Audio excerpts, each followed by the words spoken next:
I'm in a pretty privileged position right now because this is Glebe House in Culcullen and it's home to trainer Jim Bolger, who in the recent history of Irish racing has been one of the most successful handlers out there. We're lucky enough to come along and have a word with him about Godolphin, about some of the greats he's trained and hopefully a lot more besides.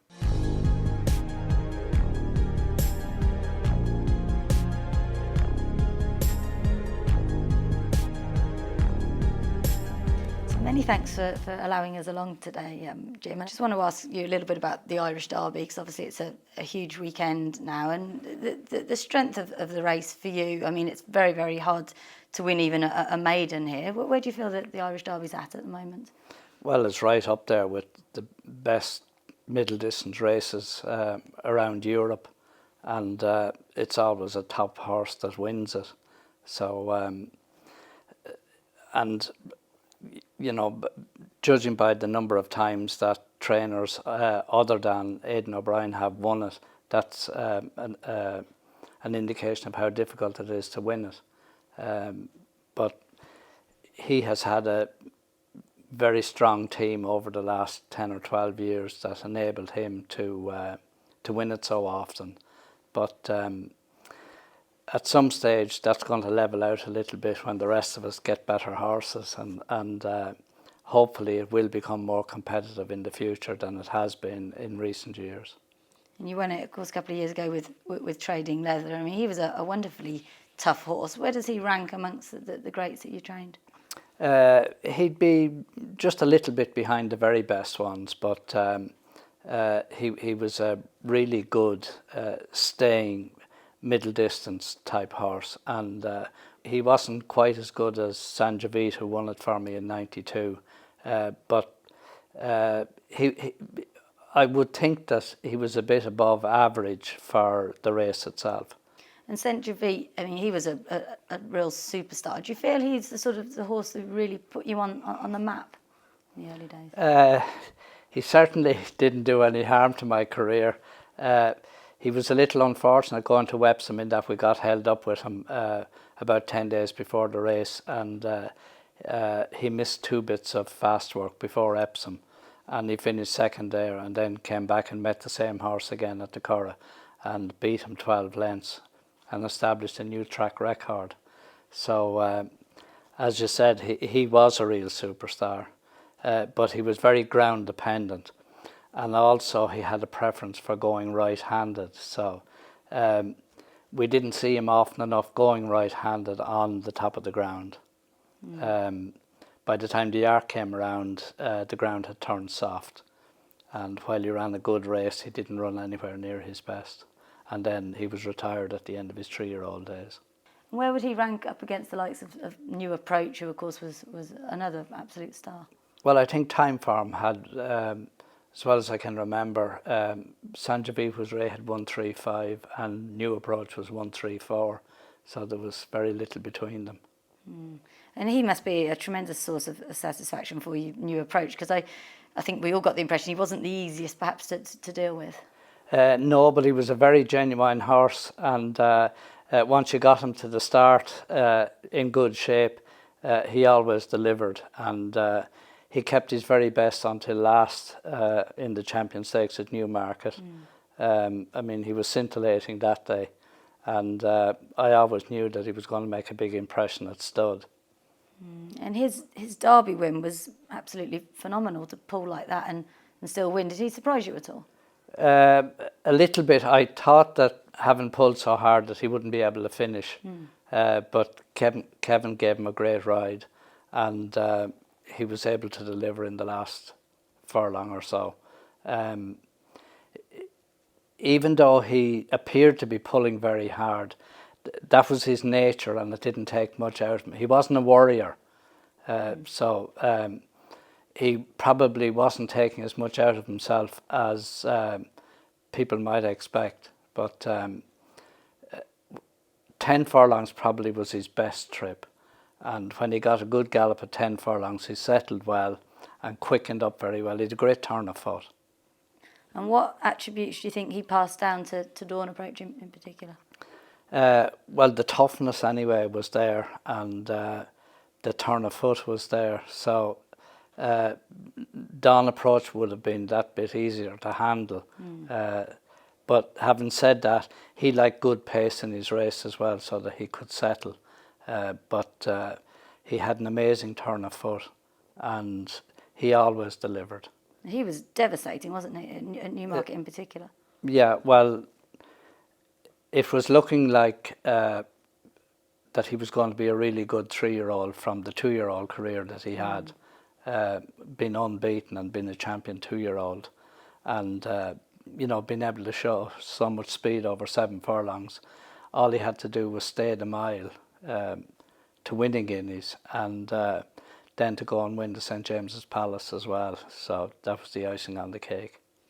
And you've said before, I think, the brilliant quote about pressure and tyres. But if you've got a very good horse like that in the yard over the winter, are there any nerves of keeping them sound, and how do you sort of cope with all of that? Yeah, the winter can be a difficult time, particularly if you can't let them out in the paddock. New Approach was very amenable in that regard. We were able to let him out with a pony and just give him light exercise and leave him off with the pony, and everything went well. But Dawn Approach was a bit more exuberant, and we couldn't risk letting him out, so we had to just do limited exercise with him, but at the same time, keep his back down and keep him safe. So when the 1st of February comes then and you start cantering, the worry about him doing himself an injury is over at that stage. They settle into the routine, and everything is straightforward from then on. Was New Approach, who obviously Princess Haya bought into, was that the start of your relationship with Godolphin and Sheikh Mohammed, or does it date back before then? Well, back in 85, I had a champion 2-year-old filly, probably the best filly I've trained to date, in Park Appeal. She was champion. I think she was champion European filly, but she was definitely champion Irish filly, and she had won the Meidler Stakes and the Cheveley Park, and Sheikh Mohammed bought her then at the end of her 2-year-old days. Unfortunately, then in 1985, then we had a bad virus that year, and she disappointed in the French Guineas and didn't run for me then again. And later on the season then she went to California to John Gosden, and I think he won an allowance race with her, but she never came back to her best.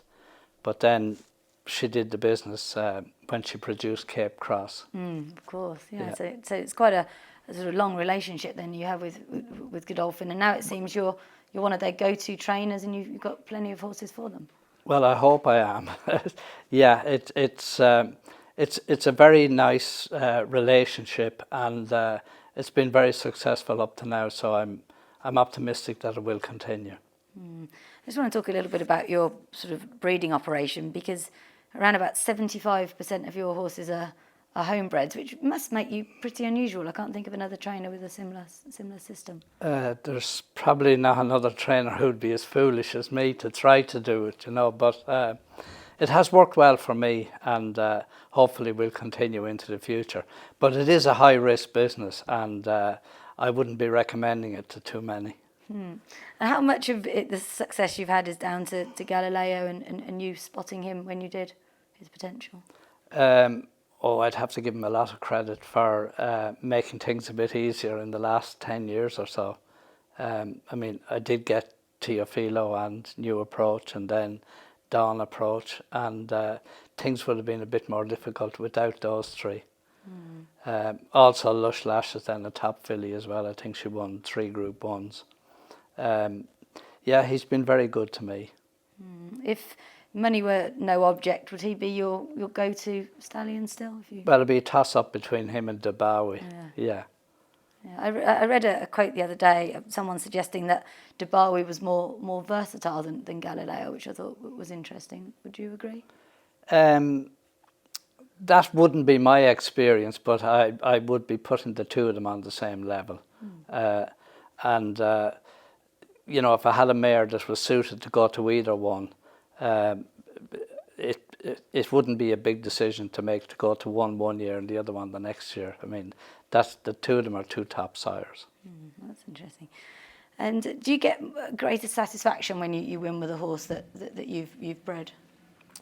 No, I'm a trainer first, and I don't particularly mind where the winner comes from as long as it's a winner. Sometimes it wouldn't even dawn on me until I'd be driving home from the race as well.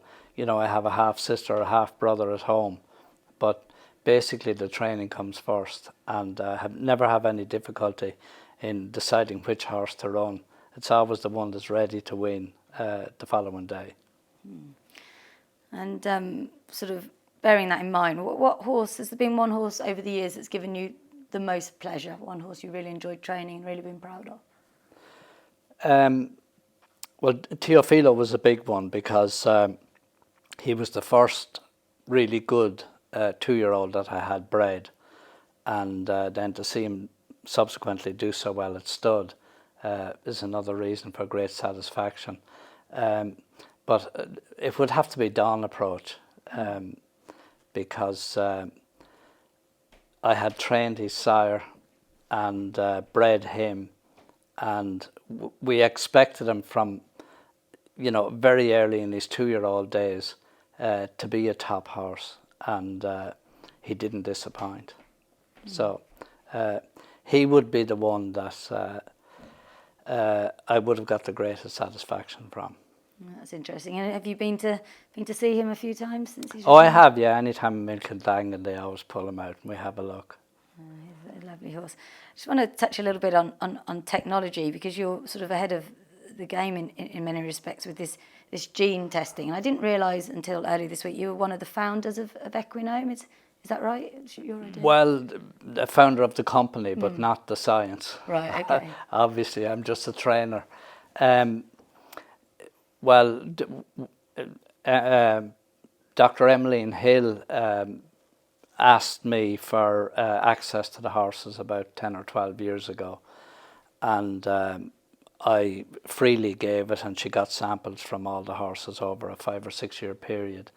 And at the end of that then she came up with the 3 designations for distance, and I immediately took a great interest in it at that stage, and I'm not quite sure where the suggestion that we take it commercially came from, but it just evolved anyway, and the company's been very successful since then. And you test all your horses as foals, is that right? Yeah, they wouldn't be long on the ground when the sample would be sent off. Wow. And it's accurate as far as you know? I mean, it obviously, it sort of pays out later in their lives? Well, it's extremely accurate insofar as distance is concerned. You know, there are very few CC horses who stay beyond a mile. Okay, you'll get a small percentage that will settle very well in their races and have a really good temperament. They would have a good chance of getting 10 furlongs, but the majority of them will operate from 5 furlongs to a mile. And with the CT horses, it would be from 6 furlongs to 10, and a fair percentage of them will get a mile and a half as well. But the TT horses, they're the ones that will stay really well. And if you have a classy one, he'll probably be effective at a mile as well. But they don't normally come into their own until late in their 2-year-old days. And if you have one that's able to display plenty of ability as a 2-year-old, at the back end, you could be looking at an Oaks or a Derby contestant for the following year. Okay, so when you're training them, does it give you a head start? You sort of know, you kind of got a plan in your mind because they've had this test? Yeah, well, we break all our horses between October and December, and the TT horses, we'd be inclined to leave them off then until late April. Okay. You know, we don't have to be carrying on with those and waiting on them to tell us that they're a little bit on the weak side or whatever. you can assume with a fair degree of certainty that they're not going to be running until August or September, and then plan their training regime around that. But the CC types and the CT types, they can come quite early in the season. Very interesting. And you're quite sort of technological with training as well. You use treadmills. Do you swim your horses? I don't swim, basically because I don't have a pool. Occasionally, if I have a horse with a problem that needs swimming, we can arrange that. The treadmill we use a lot, and it wouldn't have been possible to get New Approach back after Epsom if we hadn't had the treadmill, because he pulled a muscle in his hip, and it was slow to come right, but we gradually started back with him a little bit earlier than the vets had recommended, and as he was liking the treadmill so well, then we left him on it, and he was only riding about a month before we started back with him then again, and it enabled him to win the Champion Stakes at the back end. And I'd say if we hadn't had the treadmill that year, I probably wouldn't have got him back at all. And what do you want to achieve? I mean, you've won pretty much all of the big races and many winners here. Are there any races that you particularly want to win that you haven't so far? Yeah, I haven't won the Irish 2000 Guineas. I've been second in it a few times, but it has eluded me, and I'd like to win that. And after that, then I'll take whatever comes. And what about running horses abroad? We've seen you in Dubai quite a few times. You brought out, I think you brought Finsigal Beer, didn't you? One of your best. Yeah. Any plans to come out for the carnival? If I have horses good enough, I'd really want to be there. It's definitely on my agenda, and hopefully we'll have some for next year. Would you have anything you could run on the dirt? Anything US bred? There's nothing kind of jumping out at the moment, but I'd be optimistic that we will find one that would act on the dirt and that has enough class to compete in the World Cup. And where do you sort of feel at the moment racing is generally in Ireland and in Europe? Do you think we're in a strong position? I mean, people are always very keen to complain about things, but I think we've had a few very, very good years. Well, we have very good horses, both in Ireland, England and France, and as of course they have it in America as well. And I'm quite optimistic about the future of racing, but I think a very close eye has to be kept to prize money. Prize money, in my opinion, is the lifeblood of racing, and it enables owners who are not all that wealthy to keep a horse in training, and even if it doesn't win races, if it gets placed often enough, they're going to get their expenses. And I see prize money as the key to the future of racing. It's quite good in Ireland compared with England, or do you still feel more? It is, yeah, but they did seem in England to be doing something about it. So I'd be optimistic that notwithstanding the Brexit and all of that, that they'll still get their act together and give British owners a better return for their investment.